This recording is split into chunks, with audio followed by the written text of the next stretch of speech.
Le nom de John F. Kennedy n'est pas seulement une page de manuel d'histoire, c'est une marque, un mythe et l'un des récits politiques les plus reconnaissables du XXe siècle.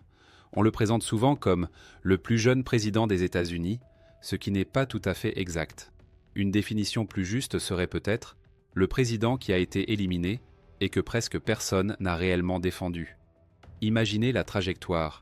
Un jeune homme issu d'une famille extrêmement influente, officier de marine pendant la Seconde Guerre mondiale, doté d'une compréhension moderne des médias, qui devient en quelques années le visage de l'Amérique d'après-guerre. Mais une question demeure inévitable. Sans le 22 novembre 1963, parlerait-on aujourd'hui de Kennedy avec la même intensité? Serait-il devenu une légende, ou simplement un président de plus dans une longue liste? Car l'histoire de Kennedy ne se résume pas au charisme, à l'ère de la télévision, et à la capacité de vendre l'espoir à une nation. Elle montre aussi comment une ascension politique trop rapide peut devenir dangereuse lorsqu'elle entre en collision avec trop d'intérêts puissants. C'est pour cela que, depuis des décennies, le débat persiste. Accident isolé ou conclusion logique d'une carrière devenue trop dérangeante. Aujourd'hui, nous allons voir comment Kennedy a gagné la confiance des électeurs dans l'Amérique de l'après-guerre, pourquoi il est devenu une figure de confrontation et pourquoi son histoire a continué bien après les coups de feu. Certains éléments dérangent, l'assassinat de son frère en 1968, l'exhumation du corps du suspect en 1981 et la déclassification de documents d'enquête au XXIe siècle. Je suis Léonard André. C'est notre série « L'histoire à travers les personnes ». Et nous commençons. La famille Kennedy est l'exemple même de la manière dont le capital privé, la stratégie politique et une discipline interne stricte peuvent créer une dynastie nationale en une seule génération. Leur influence n'est ni spontanée ni accidentelle. Elle est le résultat d'un travail méthodique entamé dès les années 1920 et 1930. Les fondations de la famille ont été posées par Joseph P. Kennedy Sr. Il n'était pas politicien par vocation, mais il comprenait parfaitement le fonctionnement du pouvoir et le fait qu'il est impossible de s'en approcher sans ressources. Il a bâti sa fortune sur les marchés financiers, la banque, l'immobilier et l'industrie cinématographique. Durant la Prohibition, son nom a été associé à l'alcool illégal, sans que cela n'ait jamais été juridiquement prouvé. Pour Kennedy père, l'argent n'était jamais une fin en soi. C'était un outil d'accès au cercle politique. Sa nomination comme ambassadeur des États-Unis au Royaume-Uni a offert à la famille un statut international, des réseaux solides et une compréhension directe de la formation des élites. Cette ambition, ne pas seulement posséder des millions, mais peser réellement sur le monde politique, est devenue l'héritage transmis à ses enfants. Il a élevé ses fils avec une vision très claire des rôles. L'aîné, Joseph Kennedy Jr., était destiné à devenir l'héritier politique principal. Sa mort pendant la Seconde Guerre mondiale a bouleversé les plans familiaux. Le contexte est important. Une rivalité silencieuse existait entre les frères. Quelques mois avant la mort de Joseph, son frère cadet John avait survécu à un épisode de combat dans le Pacifique. Son patrouilleur PT-109 fut coulé, et John dut nager plusieurs kilomètres avec des marins blessés avant de survivre plusieurs jours sur une île déserte. L'histoire fut reprise par la presse et parvint jusqu'à l'aîné. Pour Joseph Jr., cela devint un défi personnel et symbolique. Il se porta volontaire pour une mission aérienne extrêmement risquée. En 1944, l'avion qu'il pilotait explosa prématurément en plein vol. Après sa mort, toute l'ambition politique de la famille se concentra sur John. John F. Kennedy n'était pas un politicien typique de son époque. Malgré de graves problèmes de santé, il faisait preuve de discipline, d'un haut niveau d'éducation et d'une maîtrise avancée des médias. Sa carrière progressa rapidement. Chambre des représentants, Sénat, puis victoire à l'élection présidentielle de 1960. Il est essentiel de comprendre que ce succès n'était pas uniquement personnel. Sa campagne était largement financée, soigneusement planifiée et conçue autour de la télévision comme outil central d'influence électorale. Parallèlement, son frère cadet Robert F. Kennedy entrait lui aussi en politique. En tant que procureur général, il lança une offensive sans précédent contre la mafia, la corruption syndicale et les abus financiers. Plus tard, il devint sénateur et candidat à la présidence. Sa ligne politique, plus dure et moins conciliante que celle de John, fit de lui une figure de pouvoir distincte. En 1968, 5 ans après l'assassinat du président, Robert Kennedy fut à son tour assassiné lors de la campagne électorale. 2 meurtres politiques dans une même famille en si peu de temps ont inévitablement donné l'impression que les Kennedy étaient devenus indésirables au sommet du pouvoir. Lorsque John F. Kennedy accède à la présidence, il entre dans un système qui fonctionne selon ses propres règles depuis des décennies. Officiellement, le président dirige le pays. Dans les faits, le pouvoir est réparti entre plusieurs centres autonomes, l'armée, les services de renseignement, les élites financières et des alliances politiques informelles. Kennedy intervient rapidement dans ces zones. Le premier conflit majeur concerne les services de renseignement. En 1961, l'opération de la baie des Cochons, préparée sous l'administration précédente, se solde par un échec sous Kennedy. Il en assume la responsabilité politique et limoge le directeur de la CIA, Allen Dulles. Une décision rare, perçue comme une attaque directe contre l'autonomie de l'agence. Le deuxième front est militaire. Au plus fort de la guerre froide, une partie du commandement pousse à l'escalade, notamment à Cuba et au Vietnam. Kennedy choisit la négociation, notamment lors de la crise des missiles de Cuba en 1962, rejetant plusieurs scénarios militaires. Il évite ainsi une guerre nucléaire, mais s'oppose frontalement à la logique militaire dominante. Troisième zone de tension, le crime organisé. Sous l'impulsion de Robert Kennedy, le gouvernement fédéral engage une lutte systématique contre la mafia, rompant des équilibres informels de longue date.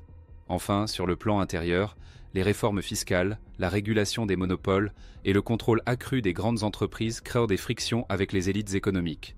Individuellement, aucun de ces conflits n'était fatal. Ensemble, ils isolent progressivement Kennedy au sommet du pouvoir. C'est dans ce contexte tendu que survient Dallas en 1963. Le 22 novembre 1963, John F. Kennedy était en visite officielle dans l'État du Texas. Ce voyage avait un objectif politique, consolider son soutien avant la campagne électorale de 1964. Le matin, le président est arrivé à Dallas avec sa femme, le vice-président Lyndon Johnson et des membres de son administration. À 11h50, l'avion atterrit à l'aéroport Love Field. Quelques minutes plus tard, le cortège présidentiel traverse la ville en direction du centre commercial, où un déjeuner officiel et un discours sont prévus. L'itinéraire est public et a été annoncé à l'avance dans la presse locale. Le président voyage dans une limousine ouverte, sans dôme de protection. La décision de voyager à découvert a été prise délibérément, conformément au style de Kennedy et à la logique de la politique publique de l'époque. Vers 12h29, le cortège est arrivé à Dealey Plaza. La vitesse a diminué lorsque les voitures ont tourné de Houston Street vers Elm Street. À ce moment-là, la foule était dispersée, mais pas chaotique. La police était présente, mais le périmètre de sécurité n'était pas dense selon les normes actuelles. À 12h30, des coups de feu ont retenti. Selon la version officielle, il y en a eu 3. Le premier coup de feu n'a pas touché le président, le deuxième a blessé Kennedy et le gouverneur du Texas, John Connally, qui était assis à l'avant. Le troisième coup de feu a été fatal.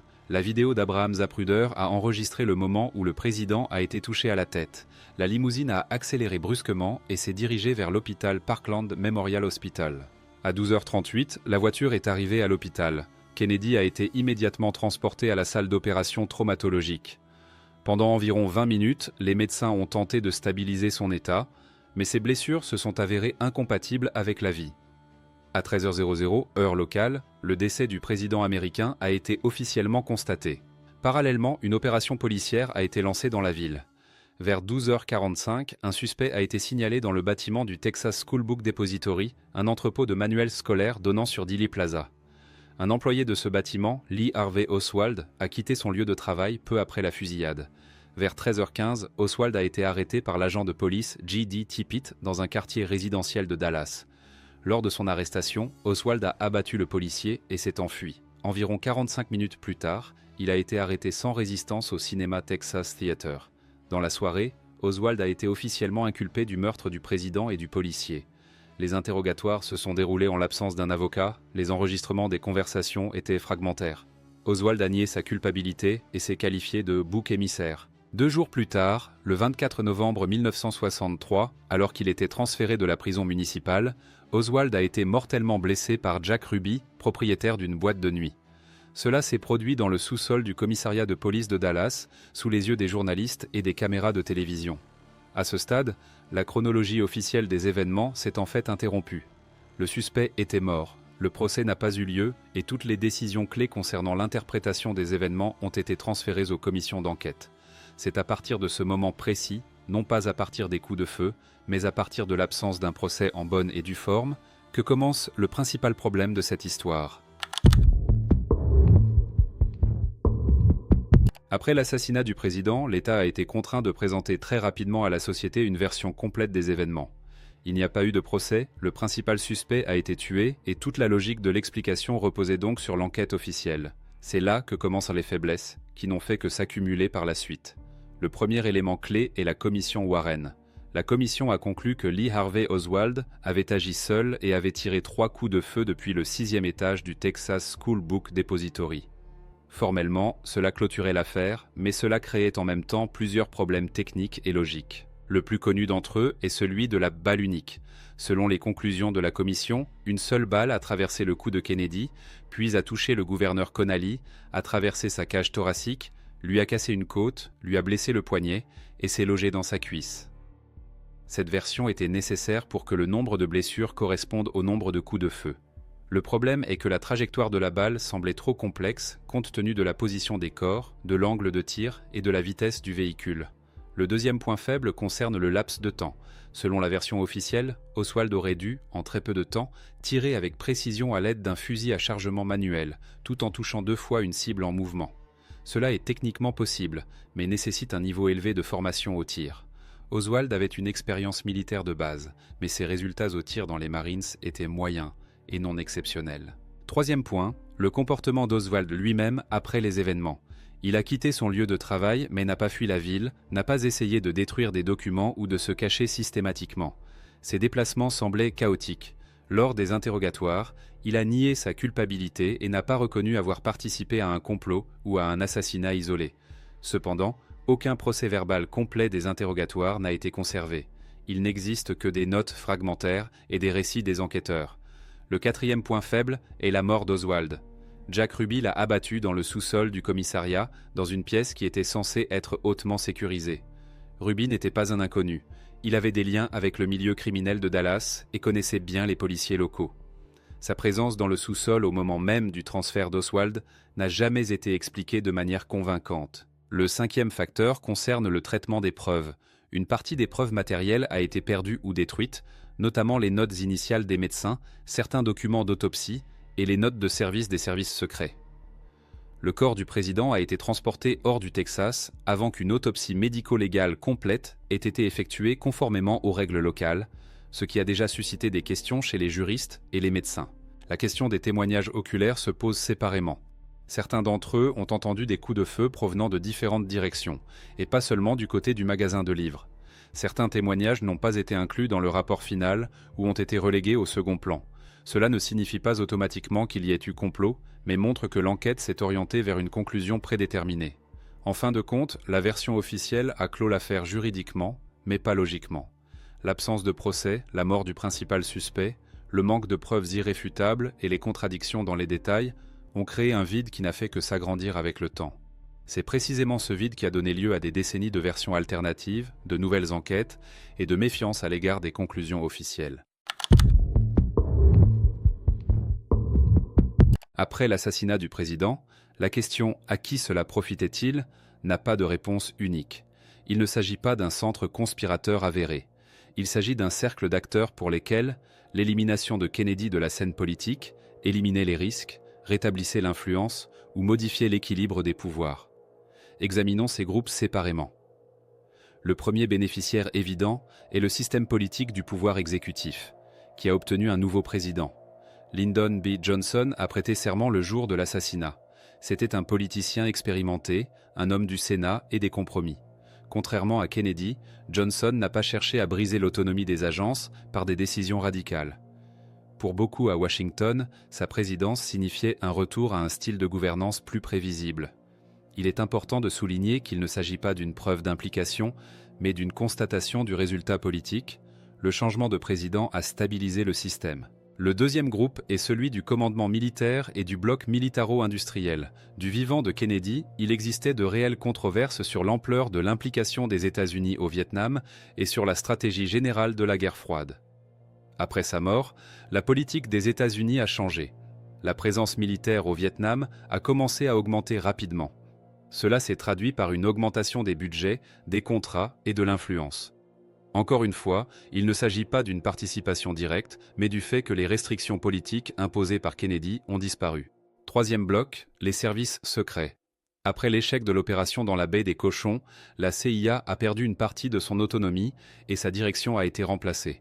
Kennedy prévoyait de réorganiser davantage les services de renseignement et de renforcer le contrôle présidentiel.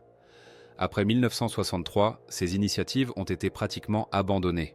L'agence a retrouvé son influence et sa liberté d'action dans les opérations extérieures. Cela ne prouve pas non plus le mobile, mais montre clairement qui a profité de l'arrêt des réformes. Le quatrième groupe est celui du crime organisé. Le procureur général Robert Kennedy menait une offensive systématique contre les structures mafieuses. Après l'assassinat du président, sa position s'est affaiblie et l'attention des autorités fédérales s'est déplacée. Certains chefs criminels, notamment Carlos Marcello, ont ouvertement exprimé leur hostilité envers Kennedy. Cela a été confirmé par des témoignages et des enquêtes ultérieures. Il n'existe aucune preuve directe d'implication, mais le mobile sous forme de pression exercée par le ministère de la Justice était évident. Le cinquième facteur est celui des intérêts financiers et corporatifs. La politique fiscale, les initiatives antitrust et le contrôle des syndicats ont créé des tensions entre l'administration Kennedy et les grandes entreprises. Après le changement de président, la ligne politique est devenue plus conciliante et axée sur les compromis. Cela ne signifie pas que les entreprises aient participé au complot, mais montre qu'une partie de l'élite ne considérait pas Kennedy comme un partenaire commode. En conclusion, il est important de retenir l'essentiel. La mort de Kennedy n'a pas semé le chaos dans le système, elle a au contraire rapidement rétabli la gouvernance. Toutes les institutions clés ont continué à fonctionner sans interruption, le nouveau président a reçu le soutien nécessaire et l'enquête a été menée à bien dans les plus brefs délais. C'est précisément cette absence de conflit systémique après la tragédie qui explique pourquoi la question des avantages reste d'actualité aujourd'hui. La conclusion logique de cette partie n'est pas la recherche d'un coupable, mais la constatation d'un fait. Trop d'acteurs influents ont tiré profit du fait que Kennedy n'était plus président. Et c'est précisément pour cette raison que l'histoire de cet assassinat n'a jamais été définitivement close. Après la mort du président, la figure de Lee Harvey Oswald a très rapidement cessé d'être simplement celle d'un suspect dans une affaire criminelle. En raison de l'absence de procès, de sa propre mort et du caractère fragmentaire des éléments d'enquête, il s'est transformé en objet de mythologie. La raison est simple. Oswald est devenu la seule personne sur laquelle la responsabilité officielle a été entièrement concentrée, sans jamais avoir eu la possibilité de se défendre ni d'être interrogé publiquement. La biographie d'Oswald en elle-même posait problème. Ancien marine américain, il déserta vers l'Union soviétique en 1959, vécut plusieurs années à Minsk, épousa une citoyenne soviétique, puis revint aux États-Unis sans conséquences majeures. Dans le contexte de la guerre froide, cela suffisait déjà à susciter des interrogations. Comment et sous quelles conditions avait-il pu revenir? Pourquoi n'était-il pas soumis à une surveillance permanente et qui gérait réellement son dossier? Après son retour aux États-Unis, Oswald manifesta une instabilité politique évidente. Il exprimait des sympathies pour les idées marxistes, tout en entretenant des contacts avec des militants anticastristes. Quelques mois avant l'assassinat de Kennedy, il se trouvait à Mexico où il tenta d'obtenir des visas pour Cuba et l'URSS. Ces faits étaient reconnus des enquêteurs, mais n'ont jamais été présentés au public comme un ensemble cohérent et logiquement structuré. Après son arrestation, la mythologisation s'est encore renforcée. Oswald nia publiquement toute culpabilité et se qualifia de bouc émissaire. Les interrogatoires durèrent plusieurs heures, mais ne furent ni enregistrés audio ni filmés. Il n'existe aucun procès-verbal complet de ses déclarations. Cette situation laissa toute interprétation de ses propos à la seule appréciation des enquêteurs. Le point culminant fut son assassinat. Jack Ruby abattit Oswald 2 jours après son arrestation. En pratique, l'État perdit alors la seule personne susceptible d'être un acteur central d'un véritable procès. À partir de ce moment, Oswald cessa d'être un justiciable pour devenir un symbole. Commode, silencieux et désormais impossible à vérifier. C'est précisément après cela que se multiplièrent les versions alternatives. Agent de la CIA, agent du KGB, agent double, radical isolé, ou individu manipulé sans en avoir pleinement conscience. Aucune de ces hypothèses n'a été prouvée, mais toutes sont devenues plausibles en raison des lacunes de la version officielle. Un chapitre distinct de cette mythologie concerne son enterrement. Oswald fut inhumé à Fort Worth sous une pierre tombale simple. Avec le temps, des rumeurs apparurent selon lesquelles une autre personne aurait pu être enterrée à sa place. Ces hypothèses semblaient marginales, mais finirent par être portées devant les tribunaux. En 1981, près de 18 ans après l'assassinat de Kennedy, le corps d'Oswald fut officiellement exhumé. L'initiative vint de sa veuve, Marina Oswald Porter, qui souhaitait clore définitivement la question de l'identité de la personne enterrée. L'exhumation eut lieu en présence d'experts médico-légaux. L'état des restes était mauvais en raison des eaux souterraines, mais les dossiers dentaires et les éléments médicaux confirmèrent que le corps était bien celui de Lee Harvey Oswald. On pourrait penser que l'histoire aurait dû s'arrêter là. Pourtant, même l'exhumation ne mit pas fin aux tensions. Pour les partisans des versions alternatives, elle ne constitua pas une confirmation, mais au contraire un nouveau signe que l'État avait été contraint de revenir sur l'affaire des décennies plus tard. Le simple fait que le corps du principal suspect ait été exhumé près de 20 ans après les faits témoigne du niveau de défiance qui s'est installé autour de cette affaire. La mythologie d'Oswald ne s'est pas construite à partir de sa personnalité, mais de la structure même des événements. Une biographie contradictoire, l'absence de procès, la mort du suspect, les lacunes documentaires et les tentatives tardives de clore l'affaire ont fait de lui une figure qui a cessé d'appartenir à l'histoire pour entrer dans le domaine du symbole. Et c'est précisément pour cette raison qu'aujourd'hui encore, Oswald demeure moins une réponse qu'une question dans l'assassinat de John Kennedy. La conclusion de cette histoire n'apporte pas de réponse toute faite, et c'est peut-être là sa caractéristique principale. Nous connaissons les dates, les lieux et les noms. Nous connaissons la version officielle, nous voyons les documents, les rapports et les reconstitutions. Mais plus les faits s'assemblent, plus surgissent des questions auxquelles aucune réponse définitive n'a été donnée. Si l'assassinat a été l'œuvre d'un seul individu, pourquoi l'affaire a-t-elle été close si rapidement, sans procès complet ? Si Lee Harvey Oswald a agi seul, pourquoi présentait-il une biographie aussi contradictoire tout en échappant à un contrôle étatique systématique ? Si l'État était certain de ses conclusions, pourquoi revenir sans cesse sur cette affaire, à travers de nouvelles commissions, des déclassifications et même une exhumation ?